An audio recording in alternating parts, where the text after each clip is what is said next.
Once more, Rome is consumed by fire. For centuries, Rome's only defense against such infernos was disorganized and tragically inadequate.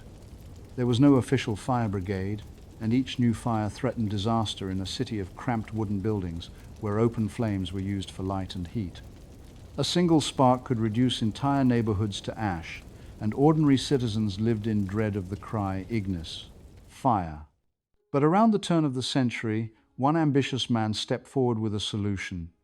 The young politician Marcus Egnatius Rufus would make history by assembling the city's first publicly funded fire department, a move that earned him fame among the people and, quite unexpectedly, infamy among the powerful. Though Rufus set in motion the creation of Rome's first fire department and police force, his attempt to reform the city would ultimately cost him his life. In this video, we'll cover how ancient Rome faced the constant threat of fire, how Marcus Egnatius Rufus rose from humble origins to create the city's first public fire brigade, and how his ambition and growing popularity brought him into deadly conflict with Emperor Augustus.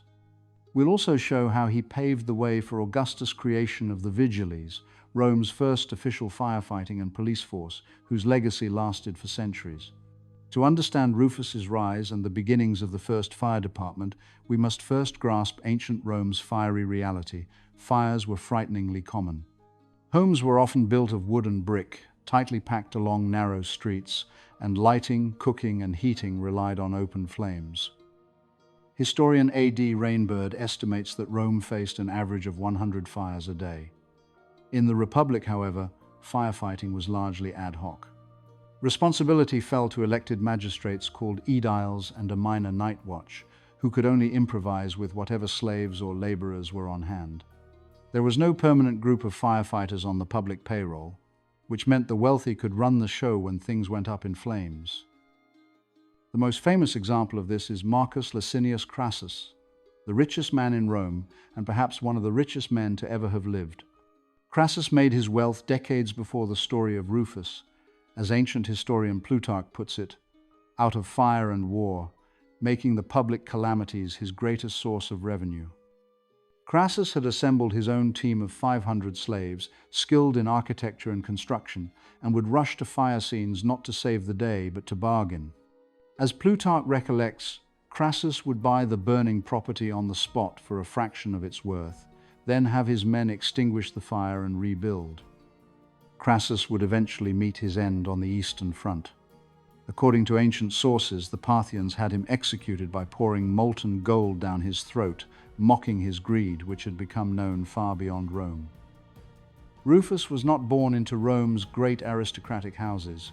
In fact, he was a novus homo, essentially a new man in Roman politics. Sources hint that his family was of the knightly equestrian class. It gave young Rufus a respectable background, though nothing like the grand lineage of a Julius or a Scipio. To climb the Roman political ladder, he'd need the favor of the crowd. By 20 BC, during the reign of Augustus, the first Roman emperor, Rufus had maneuvered into elected office. In 22 BC, he won the post of aedile, a magistrate responsible for city administration, including maintenance of temples, markets, and crucially, oversight of fire safety. For someone as ambitious as Rufus, it was the perfect opportunity.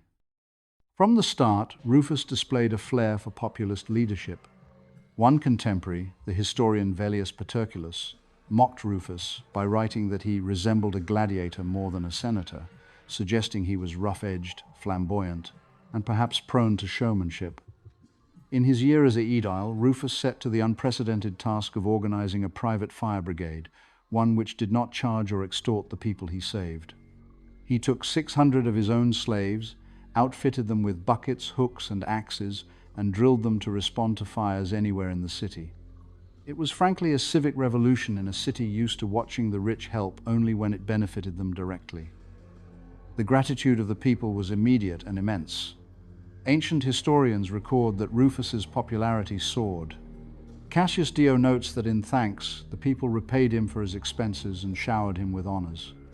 Velleius Paterculus, who earlier had mocked Rufus, wrote that Rufus secured the favor of the people in his aedileship by putting out fires with his own gang of slaves, and that his fame increased daily as a result. and Rufus's rewards came swiftly.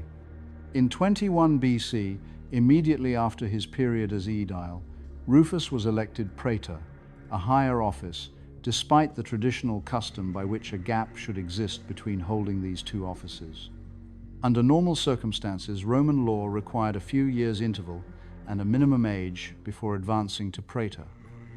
This might be hard to grasp today, but Rufus's promotion represented a clear deviation from the custom, and his popularity amongst the people had translated into unconventionally fast political advancement.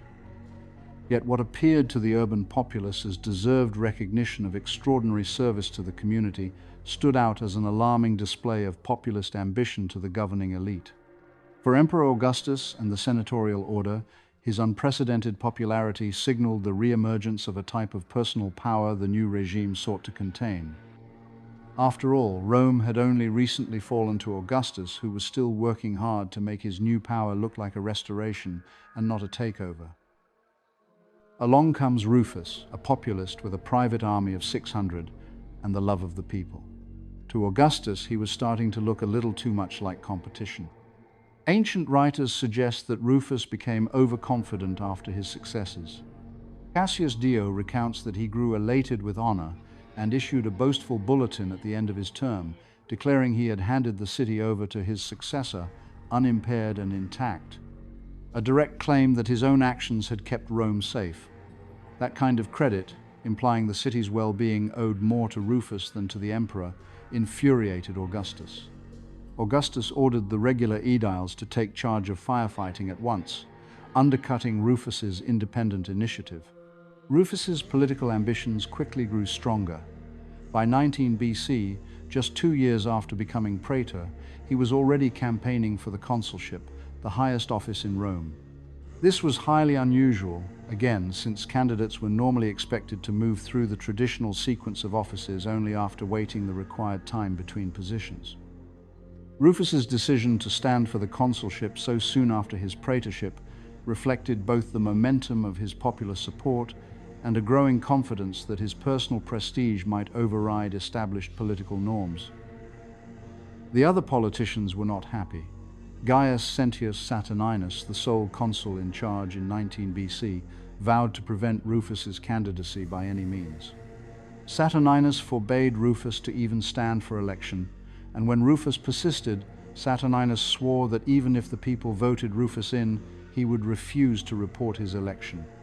This was a shocking stance, effectively promising to ignore the will of the voters. Rufus stirred up unrest in the streets, and the plebeians gathered to secure his consulship. One source claims he even ordered a band of gladiators to hunt down and kill Augustus. Ultimately, the Senate had to suppress the people by force. They passed a Senatus Consultum Ultimum, a decree of emergency, Rome's version of declaring martial law. Rufus was soon arrested and charged with conspiracy against Augustus. We can picture him chained in the Mamertine prison, built even 600 years before this story. The popular hero who had saved Rome from fire was now cast as a traitor plotting to overthrow or even assassinate the emperor. Rufus's great popularity could not save him now. Along with some of his followers, he was executed in 19 BC, perhaps given the treatment Rome often offered its traitors, being thrown off the Tarpeian rock. As the contemporary historian Velleius Paterculus puts it, Rufus died the death his life richly deserved, caught red-handed in an overly ambitious bid to claim power over Rome. With Rufus gone, Augustus moved to address the problem his rise had revealed. Rome lacked an organized way to fight fires. Not long after Rufus's death, Augustus established his own firefighting brigade in Rome. At first, he reportedly began with a group of 600 slaves, mirroring Rufus's original number, funded by the state. But this small, state-funded experiment was only the beginning of something far greater. A particularly devastating blaze in 6 AD compelled a grander solution. That year, Augustus officially founded the Vigiles, Rome's first permanent professional fire brigade and police force. A decision that would shape Roman urban life for centuries to come. He gathered approximately 4,000 freedmen and equipped them with pumps, buckets, hooks, swords, and axes. The force was divided into 7 cohorts, each responsible for 2 of the city's 14 regions. Their chief officer was the praefectus vigilum, supported by several tribunes and administrative staff, like assistants, scribes, and clerks. The cohorts were made up of freedmen, freeborn men, and foreigners. Later evidence suggests that the number of Vigiles was doubled in 205 AD, bringing the total to almost 8,000 men. The Vigiles worked mainly at night, when the risk of fire and crime was greatest. Oil lamps, torches, and other open flames were everywhere. The name Vigiles came from the word vigilo, which means to be awake or to keep watch. Each cohort had about 5 trumpeters who signaled alarms and summoned help from nearby patrols or the barracks. They likely also used runners and horses to send messages across the city. Fighting a fire required substantial manpower. About 40 men were needed for a small fire, 75 for one that was spreading, and up to 150 for the largest blazes. The size of the cohorts, up to 1,000 men strong, reflected the intensity of this work. Their main tool for fighting fires was a horse-drawn pump that was submerged in a water tank. Specialists known as equari located nearby water sources, where water was drawn from public fountains and basins under the supervision of the equari. They also used blankets soaked in water or vinegar to smother flames, and as a last resort demolished walls or buildings to stop a fire from spreading. This sometimes led to conflicts, when house owners argued that demolition was not yet necessary. The Vigiles also acted as a sort of predecessor to modern-day police forces, watching for thieves and burglars and monitoring the slaves. They were even occasionally used to maintain order in the streets. In terms of appearance, the Vigiles were very similar to that of regular Roman soldiers. It seems that they wore a tunic and were equipped with a gladius. After 3 years of service, members of the Vigiles earned the right to receive free grain from the state. Shown here is a bronze slab from Rome, dated to 203 AD. It lists the names of Vigiles entitled to receive free grain.